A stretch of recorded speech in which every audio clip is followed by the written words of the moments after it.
Thank you, Sister Glenna. Let us remain standing and let us pray. Father God, we bless you. Yes. We are happy, O God, that we are here again in your presence. Salamat, Panginoon, sa pagkakataon din na ibinigay mo upang kami ay matuto ulit ng inyong salita.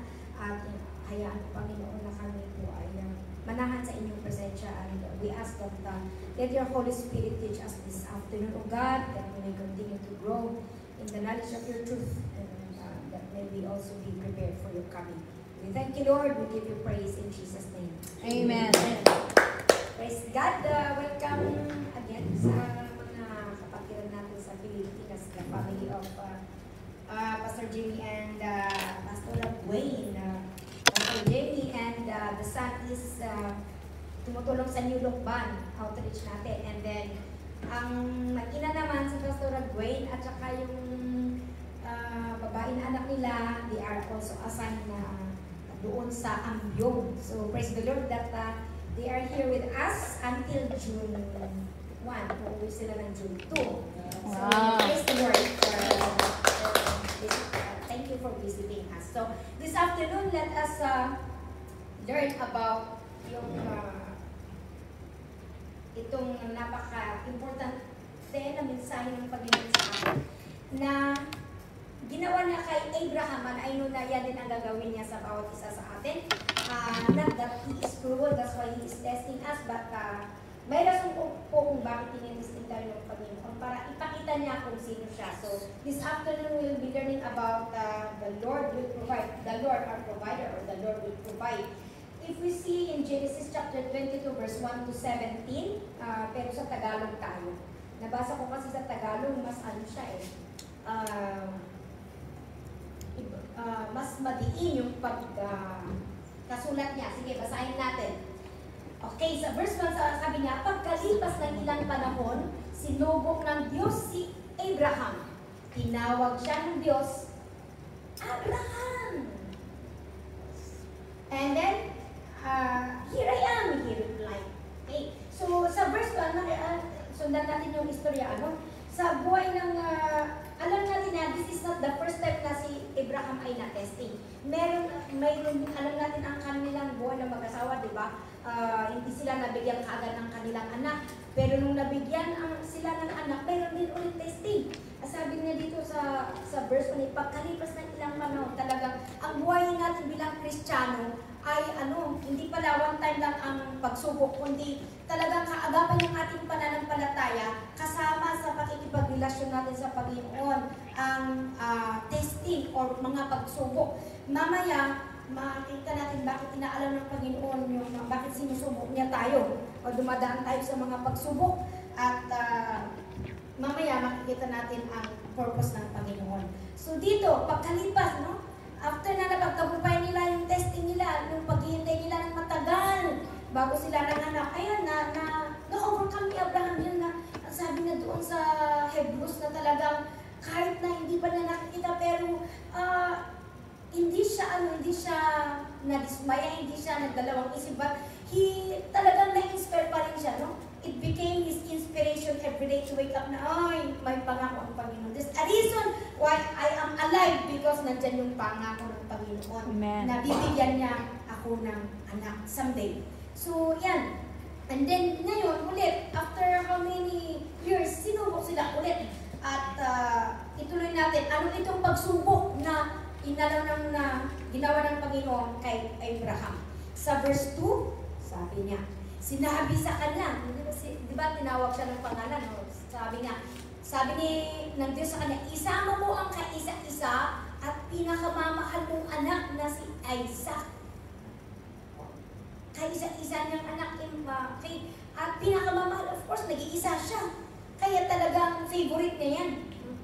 Sabi niya, at magpunta kayo sa lupain ng Moriah. Umakyat kayo sa bundok na ituturo ko sa iyo at ihandog mo siya sa akin. Wow! Mabigat itong, hindi madali itong pinapagawa ng Panginoon. Sabi niya, yung iisa mong anak, sabi niya, dalawa kayo na aakyat doon sa Mount Moriah at hindi lang kayo aakyat doon. Sabi niya,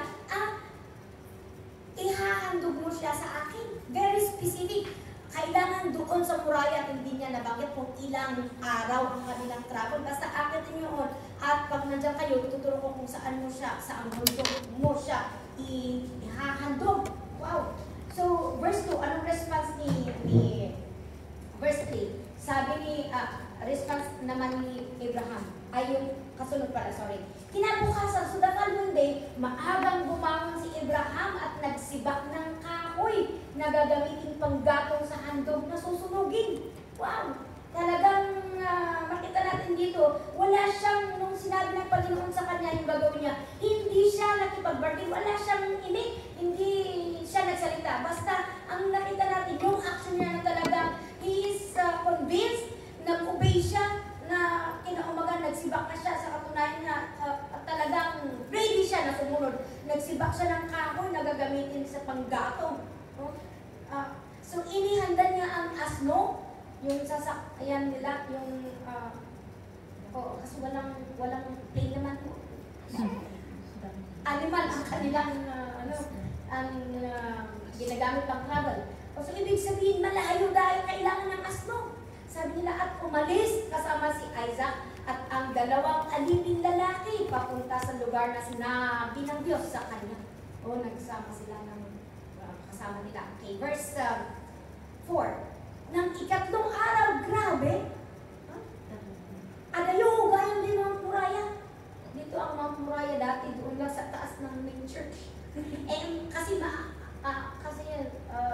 talagang kastak kirino-kilingay. Talagang mataas. So, ito, ikatlong araw. Grabe, tatlong. Malayo itong sinasabi ng Panginoon. Nang ikatlong araw ng paglalakbay na natanaw na nila. Hindi pa sila pa nakarating. Natanaw pa lang. Natanaw na nila ang dakong kanilang pupuntahan. Next. Kaya't sinabi ni Abraham sa kanyang mga alipin, bantayan ninyo rito ang asno.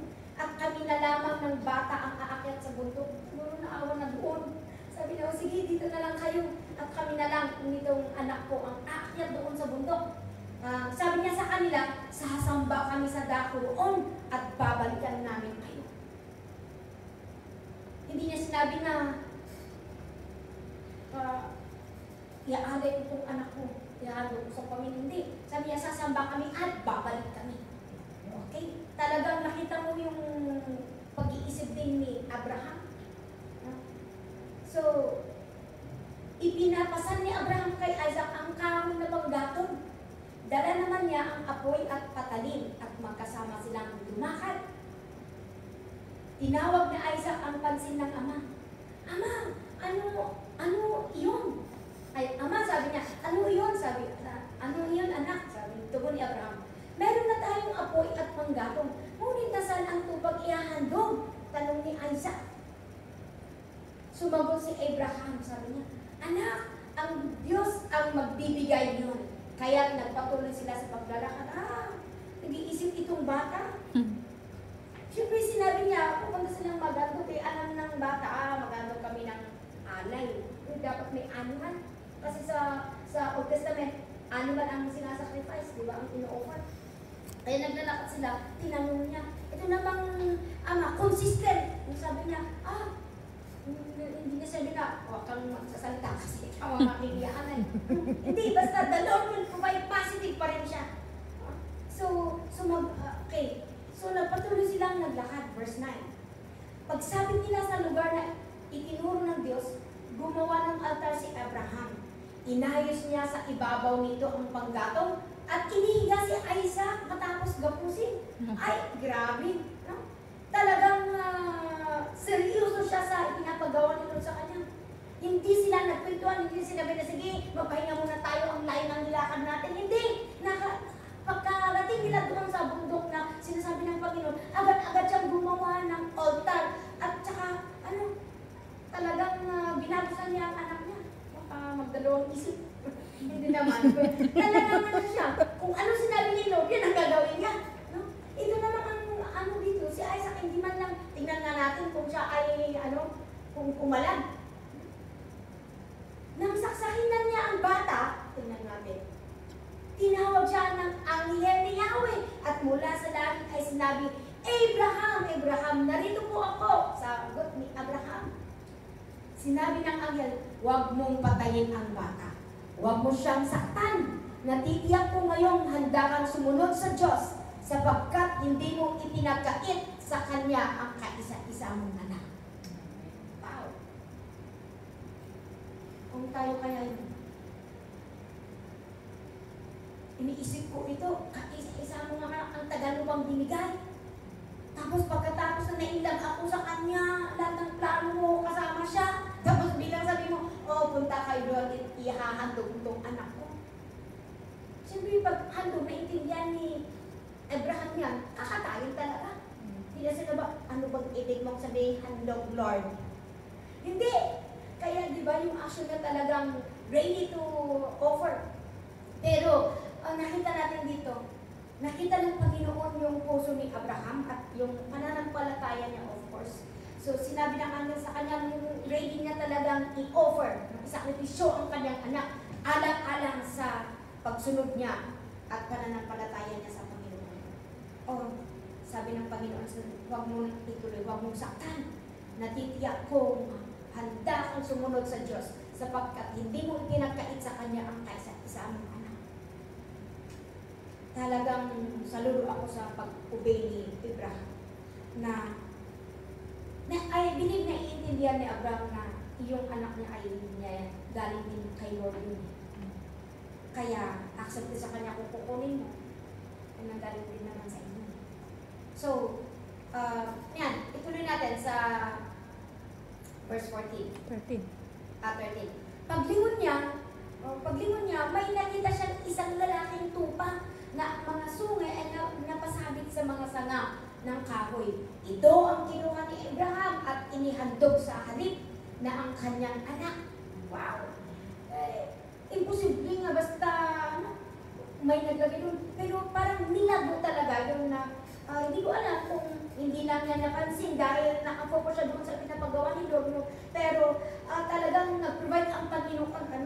Yung nakita niya yung obedience ni Abraham, kanyang pananampalataya, nag-provide siya ng iaalay nila. So ituloy natin, verse 14. Kaya't ang lugar na iyon ay tinawag ni Abraham na si Yahweh ang nagkakaloob. At magpahanggang ngayon, sinasabi ng mga tao sa bundok ni Yahweh ay may nakalaan. On the mountain of God, the Lord provides. Amen. Hallelujah. Amen. Sino sa atin dito ang may pangangailangan? Amen. Lahat tayo. We have needs. But ang nagpapasalamat tayo dahil ang Diyos na ating sinasamba, He is our provider. On the mountain of the Lord, He provides. Ituloy natin. Sabi niya, 15. Mula sa langit, nagsalita muli kay Abraham ang anghel ni Yahweh. Hallelujah. Anong sabi ng anghel ni Yahweh?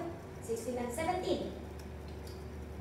Ako'y nangangako sa pamamagitan ng aking pangalan, Yahweh, sapagkat hindi mo ipinagkait sa akin ang kaisa-isang anak. 17. Pagpapalain kita. Ang lahi mo'y magiging sindami ng bituin sa langit at ng buhangin sa dagat.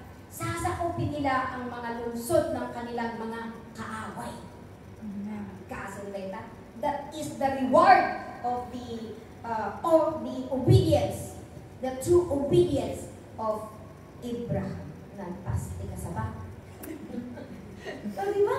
Naintindihan natin lahat from verse 1. So, isa-isahin natin. On the mountain of the Lord provides. Sabi niya. Okay, so, yung mountain, alam natin na hindi literal na mountain. Although dito sa binasa natin, literal na mountain talaga ang pinakyat nila. Pero ang symbolism ng mountain are the testings or obstacles or challenges that we face in our life as a Christian. Iba-iba ang hugis ng mountain. May iba, mas mataas ang mountain ng katabi mo kasi yung mountain mo. Yes.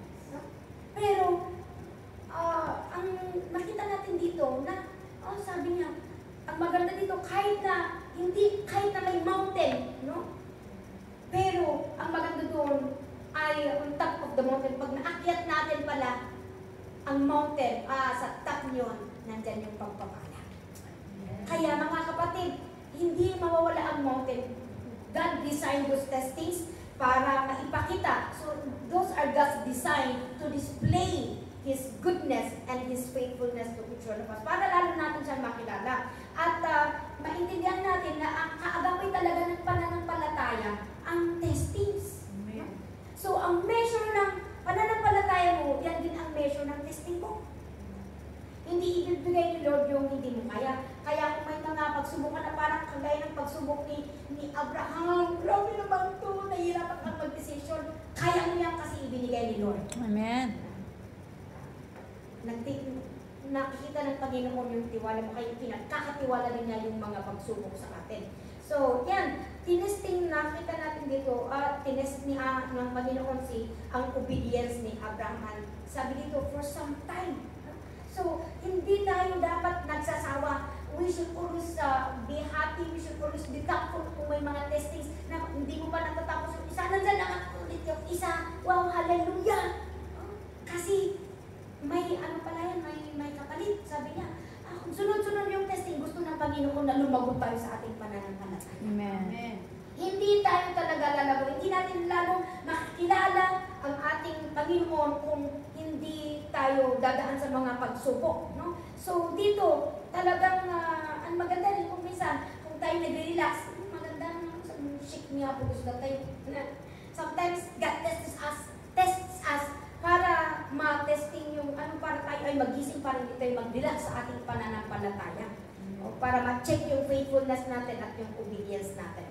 So yan po, tingnan natin, let us learn from the response of Abraham at sana ganito din ang response natin kung gusto natin talagang ma-experience na talagang God is our provider. Paano nga ba natin matatanggap itong mga provisions ng Panginoon? Ito, through the responses of Abraham, matututo tayo. Dapat ganito sana ang response natin para yung provision ng Panginoon, yung blessing ng Panginoon ay mag-flow sa atin. Actually, hindi lang provision, but sabi niya, fruitfulness pa. So, yan sa verse 2, di ba nabanggit kanina, sabi niya, take your son, your only son whom you love, Isaac, and go to the region of Moriah. Okay, so makita natin dito, ang sinabi ng Panginoon, you go up to offer, at yan ang naintindihan din ni Abraham. Kaya from verse 2 until verse where is that? No, verse 5, yung sinabi niya na sinabi ni Abraham, di ba, ihinanda niya nung sinabi ng Panginoon na punta kayo doon at mag-aalay kayo. Iaalay mo yung anak mo, sabi niya. And then, kinabagan, naganda na siya talaga ng gagamitin niya na pag-alay. And then, sa verse 5, sinabihan niya yung kanyang mga katulong na kasama nila. Sabi niya, maiwan kayo dito at aakyat kami doon para sasamba sa dako roon at babalikan namin kayo. So, makita natin anong ginawa niya talaga. Hindi lang niya sinabi yun, pero nung pumunta sila talagang ginawa niya, di ba? He built an altar and he started to offer anak na. So, makita tayo dito na consistent. Kahit na mabigat yung sinabi ni Lord na gagawin niya, pero consistent pa rin siya sa kanyang pagsamba. Kaya talaga, on the mountain of worship, God provides. Imagine kung hindi kay Abraham talagang ang iisip niya doon, hindi pagpapahirap, kundi, I will just go there. Sa faith niya, sabi niya, I just go there to worship God. Kaya pala, maganda sa in times of our challenges and testings, dapat ang isipin natin magsamba. Gamitin mo itong problema na paraan para ako ay magpuri sa Panginoon. Huwag sanang mawala yung ating pagpupuri, kundi dapat nandyan pa rin, nangingibabaw pa rin ang pagpupuri sa Panginoon. Kasi wala tayong magawa sa problema natin. But God can do anything. Just as we worship Him, as we exalt Him, as we learn to thank Him in everything, God works all things. Kagaya sa Zechariah 14 verse 17. Sa Zechariah 14 verse 17, sabi na doon, okay, this is not only for the music team, but for every one of us. Zechariah chapter 14 verse 17.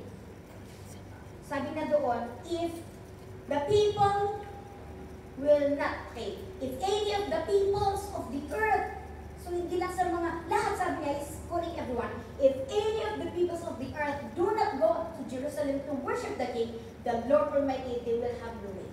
See? Kung walang pagpupuri, if we do not take effort, hindi ibig sabihin na, oh, punta tayo literally sa Jerusalem. Pero kung walang effort, there's a place of worship that the Lord prepared for each one of us. And there we should go to worship and offer our sacrifices on that place that the Lord had placed, that had chosen for each one of us. Okay, so, hindi porket may online, dito na lang ako sa online, pwede rin na kami. Naiintindihan ni Lord kung hindi mo day off, o wala kang day off. Pero mayroong guidance ang Panginoon na sa atin, sabi niya, we should go up to worship, no? We go up to worship. Kahit na may mga pagsubok ang mga hindrances, we need to continue to worship God. Kasi habang nagpupuri tayo sa Panginoon, sabi niya, He will send rain, no? Ang rain symbolizes blessing. Na, kaya tayo nga, before of ni Apo Dios, provisions na kada tayo. Let us worship Him in spirit and in truth. Even in times of difficult situations, ay, huwag tayong mag-focus doon sa mga problema natin, sa mga malalaki natin bundok, kundi let us go into the Mount of Zion and worship God. Amen? Let us go up and worship God. And pag nalugod natin ang Panginoon, He will bring down, He will send down the rain, He will meet, He will work out things for us. So, yan. Number 2, on the mountain of obedience, the Lord provides. O, diba? Sa istorya na ating napakinggan kanina, from first pa lang, yung first na pag-uusap nila, talagang consistency si Abraham sa kanyang aksyon, sa kanyang sinasabi at sa kanyang aksyon, consistent, hindi siya nag-alangan. Hindi niya sinabi na, tama, sapat na tulog, nakaklat na kami dito, pero pwede ba hindi ko na iaalay itong anak ko? Talagang sinunod niya. Full yung obedience na niya. Kaya mga kapatid, kahit sa mga pagsubok, hindi lang tayo dapat mag-obey kung okay ang lahat, but even in times that we are being challenged, one of the challenges sa ating pag-obey, even sa finances, kung sunod-sunod ang pangailangan natin. Minsan, ako na ito, JTEX ko, or JPledge ko, ako na ito. O yung offering ko, o kaya, huwag na lang ako mag-day off, sabihin ko na lang kay Amo, can I work? I need money. Minsan, gano'n na lang, di ba? Kasi pwede na sabi ng Amo, okay lang, Cordopia, okay lang, I pay you lang. Gano'n. Pero sabi niya, sana, hindi sana tayo mapagod na mag-obey even sa mga testing kasi the key for a blessing is obedience. Amen? Amen. Kasi Abraham, makita natin dito talagang specific, hindi niya sinabi na, oh tama na, ang layo pala. Hindi, talagang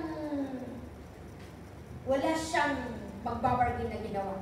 Absolutely, with all of his heart, pumunta siya doon sa mountain talaga. Kung saan yung sinabi ng Panginoon, diyan siya nag-offer ng sacrifice. At hindi lang basta talagang he is about to slay. He is ready to kill his son, to offer it to the Lord. So nakita yan ng Panginoon.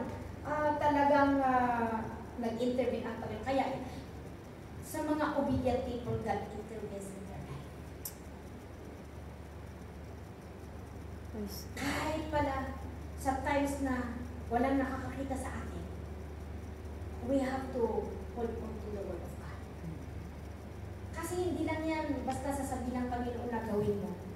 Kung hindi niya nakikita ang pananampalataya ng bawat isa sa akin. So, sometimes we are being stretched. Pero sige Lord, as long as ikaw ang magsasabi, makita mo na hindi ka naman pababayaan ng Panginoon. God will work it out. Sometimes parang ibabudget natin, especially sa finances, ibabudget mo, pero paano? Basta importante kung ano na pakinggan mo na salita ng Panginoon, mag-e-effort ka. Hindi mo pinapabayaan ang pagpupuri mo, hindi mo pinapabayaan yung pagsunod mo sa mga napapakinggan mong salita ng Panginoon. Talagang decided ka at disiplinado ka na nagawin mo. Ang gagawin ni Lord is, wow, He will make a way para ma-meet inyong pangailangan. Tingnan natin si Abraham. Nag-provide, ano ang provide niya? Doon sa verse that? Kung provide niya yung tupa. Verse 13. Tingnan natin. Pagkatapos na sabi ng angel, "Wag mong saktan, Abraham, ang anak mo." Ayan. Now I know that you really fear me. Sabi na sa verse 13. Kay Panginoon, paglingon niya, may nakita siyang isang lalaking tupa ng mga sungay ay napasabit sa mga sanga ng kao. So, if we are expecting miracle, ay kasapulan di ba mati, kasapulan pa nagtulog, and walang mahirap sa Diyos. Amen. We have to work out our faith first. Aksyonan natin ang ating pananampalataya. And what we have offered to the Lord, God will multiply. Amen. Kung minsan, dahil nalulugon ang Panginoon, nakita niyang obedient ka talaga, hindi mo palang sasabihin mo pala, sinasagutan ni Lord. Ganun po kabilis ang Panginoon na tumugon sa pangailangan natin. God is never too late sa kanyang pagtugon sa atin. God is never too late. He is just on time. Kaya minsan, kung ako na-testing din ako, minsan nag-text yung kapatid ko, "Pahiram nga ate na gano'n." Sabi ko, "Wala akong pera." I was thinking, mangungutang na lang kaya ako. Para inisip ko, nakakaya naman mangungutang ka. Eh sabi nila, "Ala, pastora." Iniisip ko rin yan, sabi ko, naku, kaya nairin naman sa akin, kung need mo yan, it will provide me, Lord. Kaya sabi ko sa kapatid ko, kung talagang sige, mag-remedyo ka dyan, mag-remedyo ako dito. Pero kung talagang para sa inyo yan at kailangan talaga, God will provide, God will make a way out. Amen. And then, okay, nag-pray ako, Lord, huwag sana utang. If possible, sana yung way mo, kung talagang kailangan ito, ikaw ang gumawa ng paraan. Mamaya, nag-test ulit, sabi niya, ay, hindi na pala, nag-remedyo na ako. Kaya naiwasan kong magutang. O, di ba? So, gano'n ang Panginoon. Kaya, mas maganda na sumunod tayo sa Panginoon. Hayaan mo na ang Panginoon magproblema sa problema natin. Amen. Diba? Mas magaling ang Panginoon na mag-remedyo. Ang gawin lang natin, huwag natin siyang kalimutan. Let us continue to always worship Him. I-acknowledge natin siya sa every areas of our life. And then, sumunod tayo. Let us do the right thing. Hallelujah. Obedience is doing the right thing. Hindi lang natin i-acknowledge siya sa lahat, but doing the right thing is another. Kahit na natitesting ka, natitempt ka, do the right thing. Huwag tayong mag-rush, huwag tayong mag-alangan. Huwag tayong, yung sa sarili natin, sa mga decisions natin, let us read the Word of God to be guided. So, because on the mountain of the Lord, the mountain of obedience, the Lord provides. Number 3, on the mountain of sacrifice, the Lord provides. Si Abraham, willing siyang i-sacrifice ang kanyang anak dahil yan ang hinihiling ng Diyos. Hindi siya nagdalawang isip at nakita natin dito, wow, see, in-spare ng Panginoon yung anak niya. Imbis na tuluyan siya ay maialay, in-spare ng Panginoon ang kanyang anak. So with us, if we are willing to sacrifice, di ba, there are other verses na sabi niya, yung sinakripisyo mo, God will return to you 100-fold. Kaya, sa ating pagsunod sa Panginoon, talagang hindi nawawala ang sakripisyo sa ating pagsusunod sa Panginoon. Pero kung alam mo kung kanino mo binibigay yung sakripisyo mo, hindi naman nakukulang ang Panginoon. There is a word in shall we, okay, maybe later. Saka na lang natin basahin. But, yeah, kaya yung mga sakripisyo natin, huwag natin sayangin yan. Kasi lahat ng ginagawa mo, can we read 1 Corinthians 15:58? 1 Corinthians 15:58 about sacrifices. 1 Corinthians 15:58. sabi niya doon? Okay. Therefore, my dear brothers, stand firm. Magpakatatag tayo. Let nothing move us. Always give yourselves fully to the work of the Lord.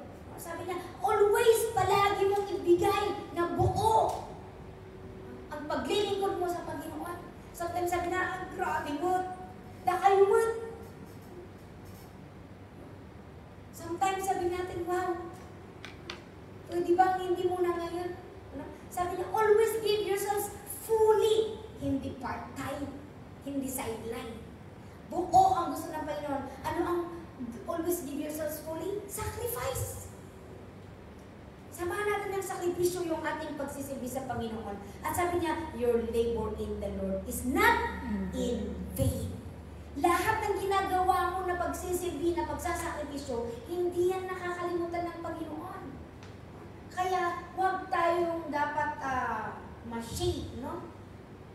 But, ituloy-tuloy natin. Pag sinimulan natin, actually, yung effort na ginawa natin nung una, huwag sana nating bawasan. Kasi pag binawasan mo yan, magkukulang no? That is, makita mo yung diferensya. Kasi dapat abante tayo, hindi pa atras. Nung bagong-bago ka, dahil active ang pananampalataya mo, ang bilis mo, parang nalagpasan pa nagpaspas ti growth mo. At nakita mo naman, ang paggalaw ng Panginoon sa buhay mo when you decide really, talagang kahit na you are young in faith, and yet you talagang malaki din ang pinapakita mo na effort mo na, dahil mahal mo ang Panginoon, nag-effort ka. At nakita mo naman ang effect na sa buhay mo. Kaya, minsan nateteste. Kaya sabi ko, yung dati ang lalaki ng sakripisyo natin, tapos ngayon nababawasan na, be careful because that is sign of backsliding. Kung dati mong ginagawa dahil mataas ng pananampalataya mo, at ngayon bakit nawawalan yung obedience natin, nawawala na yung ating pagsasakripisyo, let us check baka nawawala yung pananampalataya natin. Kaya tingnan natin sa Abraham kung bakit consistent ang imagine, sabi niya, for some time, hindi lang minsan siya, many times the Lord tested him, pero nakita niya si Abraham, consistent yung faith niya, consistent yung obedience niya. Kaya makita natin dito, hindi lang yung obedience, kasama yung sacrifice niya, kaya talagang naman na-please ang Panginoon sa kanya. Okay? So on the mountain of sacrifice, the Lord is pleased, the Lord will provide. Number 4, on the mountain of nabanggit kasi doon ang fear of God, When the fear of God is still in us, despite kailangan mapanatili yun. On the mountain of fearing the Lord provides. Isang rason kung bakit na talaga tinupad yung sinasabi ng Panginoon, wala siyang pagdududa na sinunod, dahil mataas ang takot niya sa Diyos. Diba doon sa verse, what is that? In verse 12? Verse 12. Do not lay a hand on the boy, he said, do not do anything to him. Now I know that you fear God because you have not withheld from me your son. Mataas ang takot niya. Malaki ang takot niya sa Diyos. Na kahit na walang nakakita, walang nakarinig doon sa pinag-usapan nila, tinupad niya pa rin. Minsan sa atin, dahil walang nakaalam, kaming samsat, matesting dyan, panagputag tayo ti ako. But kung consistent na nandyan yung takot ng Diyos sa atin, wow, it pleases Him. Pag ikaw ay tutulong sa Panginoon, God hears you because nandyan nakikita niya na may takot ka sa Kanya, may respeto ka sa Kanya. Amen. Number 5, on the mountain of generosity. When we say generosity, sabi na doon sa verse 12, hindi mo ipinagkait, you did not withheld from me your son. Kapag ka pala buo ang tiwala mo, buo ang takot mo sa Diyos, hindi mo i-withheld kung ano man ang hihingin ng Panginoon sa atin. That is kung bakit wini-withheld natin yung mga dinidiban ng Panginoon sa atin, wini-withheld natin, kung ninineglect natin ang ating obligasyon sa Panginoon, ang ating worship, ang ating pagsamba ang ating mga offerings, ang ating givings, because nawawala na yung pananampalataya natin. Kagaya si Abraham, kahit na matindi itong pagsubok niya, hindi niya ipinagkait yung hinihinang ng Panginoon kay isa niyang anak. So, he was still generous. Lord, sa inyo din ang galing, okay, I'll give it to you. Kapag ganyan pala ang attitude natin na hindi tayo hesitant o hindi tayo akad-kad, no? But we should be willing. Generous tayo. When we say generous, there's that sacrificial giving. Willing to share what you have. Cheerfully. Hindi yung napipilitan o kaya adati hesitation. No? But when we say the mountain of generous giving, the Lord provides. Generous giving is you are willing to share what you have. Cheerfully and willingly. Kasi dahil kung mga kanayon, puso tayo, nakita tayo, susunod na rin ni Apo Diyos. Hindi lang yung need mo ngayon ang kunti, yung sources ng pinato, ng living mo, God also will sustain. Hallelujah? So, let's be generous sa ating givings, no? Let us be willing to share what we have, no? To support the work of God and to honor the Lord. Huwag tayong antay ko mga agad-agad. Huwag natin pababayan yung ating giving kasi it's when we are willing to give and dyan din tayo pinagpapala ng Panginoon. So, number 6, bago ko isingit itong, bago natin tapusin, can we read Psalm 20? Psalm 20.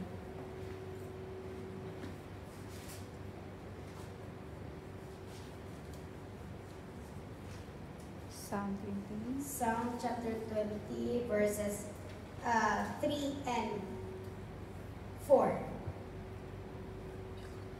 Psalm 20, verses 3 and 4. Sabi po dito, may He remember all your sacrifices. May. Verses 3 and 4.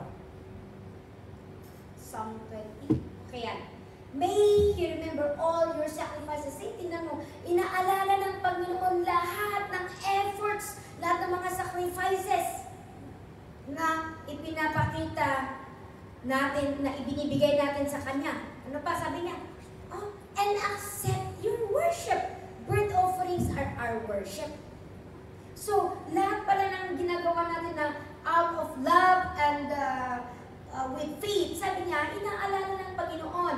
At kapag mo tuloy-tuloy yung sakripisyo natin at pagpupuri natin sa Kanya, anong sabi niya sa verse 4? May He give you the desire of your heart and make all your plans succeed. Oh, so let us not give up on our givings. Say to your neighbor, don't give up your givings. Don't give up on the TV. Continue to give unconditionally because God remembers our sacrifices and offerings and He hears our prayers. Hallelujah. Amen. So He gives the desires of our hearts and He makes all our plans succeed. So ang susi doon, not giving up on your givings, but let us continue to give unconditionally on the mountain of unconditional giving. Ayan, binibigay ng Panginoon ang ating mga pangailangan. Kaya sa kabila ng Panginoon tayong mga pangailangan, inuuna pa rin natin ang pagpupuri at inuuna natin ang pagsisilbi at ang alay natin sa Panginoon. Let us continue to seek first the kingdom of God and His righteousness, and all these things shall be added unto you. Last but not the least, number 6, on the mountain of faithfulness, God provides. Doon sa Genesis chapter 22, verse 15 to 16, tingnan natin. Genesis chapter 22, verse 15 and 16, sabi niya, yung anghel na nagsalita kay Abraham. Sabi niya, mula sa langit nagsalitang muli kay Abraham ang anghel ni Yahweh. Verse 16 until 17. Ako'y nangangako sa pamamagitan ng aking pangalan, Yahweh, sapagkat hindi mo ipinagkait sa akin ang kaisa-isa mong anak.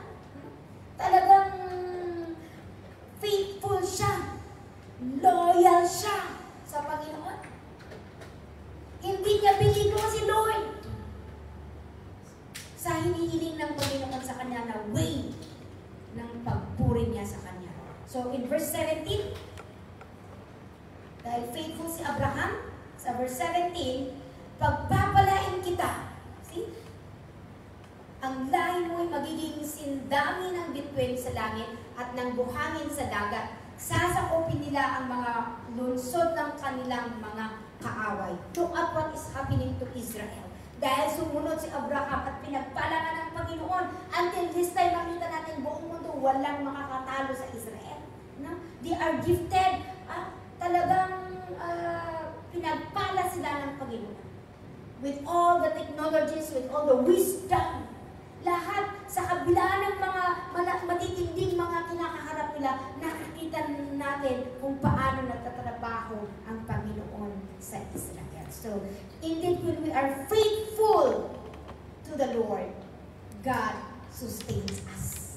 If we are faithful to Him, God is faithful to us. So, let us not just decide na mag-obey, but decision helps us to start, but discipline helps us to finish. Kaya hindi lang nag-start sa decision, let us continue to discipline ourselves that even in times of need, in times of struggle, na consistent pa rin sana yung obedience natin, yung worship natin, yung giving natin, yung pagsasakripisyo natin.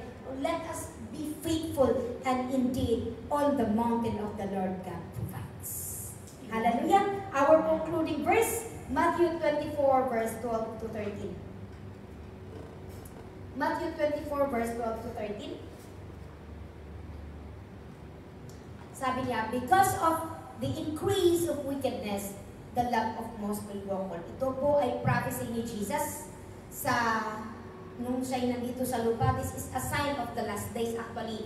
And now we are facing in the last days, mga kapatid, warning po sa atin. Kahit po dahil nga sabi niya, nag-i-increase doon sa 12, diba? Sabi niya, because of the increase of wickedness, the love of most will grow cold. Pag nawala kasi yung pagmamahal, dahil sa tindi, pasama at pasama, pati yung pagmamahal ng tao, nawawala na. Pag nawala na yung pagmamahal, nawawala itong pagsamba, nawawala yung pag-obey. Kaya ito po ay warning sa bawat isa sa atin. Huwag natin sanang hayaan na lumamig ang ating pananampalataya. Kaya reminder ito sa atin para hindi lumamig ang ating pananampalataya kahit na patindi at patindi, pasama at pasama, consistent pa rin. Let us remain to be faithful and true to our obedience to the Lord. So that hindi manlalamig ang ating pananampalataya, kundi ang verse 13, anong sabi niya? Verse 13. But he who stands firm, he who maintains, he who is faithful to the end. Kaya, mga kapatid, we have to maintain our spiritual life. We have to maintain our faith. We have to maintain our obedience. We have to be faithful until the very end. So that, sabi niya, matatamo natin yung kaligtasan. No? Yung provision ng Panginoon, nandyan palagi. At yung kaligtasan, sigurado ang ating kaligtasan. Amen? He who stands firm, he who is consistent, he who is faithful, he who is true until the very end will be saved. Amen. Let's pray. Father God, thank you for reminding us this afternoon the importance of our consistency sa aming pag-obey, sa aming pagpupuri, sa aming sakripisyo, at sa aming pagsisindi sa iyo. Help us, Lord, to respond like Abraham. That despite of all the testings that we face each day, pipiliin namin, Panginoon, to obey you fully and truly on your mountain. You will provide. You will sustain each one. Lord, you know the situation of your people. And continue, Lord God, to strengthen each one of us. Tulungan mo ang bawat isa upang ma-overcome namin, Panginoon, itong mga pagsubok at Panginoon, mananatili kami tapat hanggang sa inyong pagdating. Maraming salamat sa inyong pangako that as we continue to maintain ang aming pagsunod sa inyo, hindi mo kami pababayaan. Salamat sa pangako ng kaligtasan na ibibigay mo sa bawat isa as we truly obey. We give you praise, we give you all the glory in Jesus' name. Amen and amen. God bless.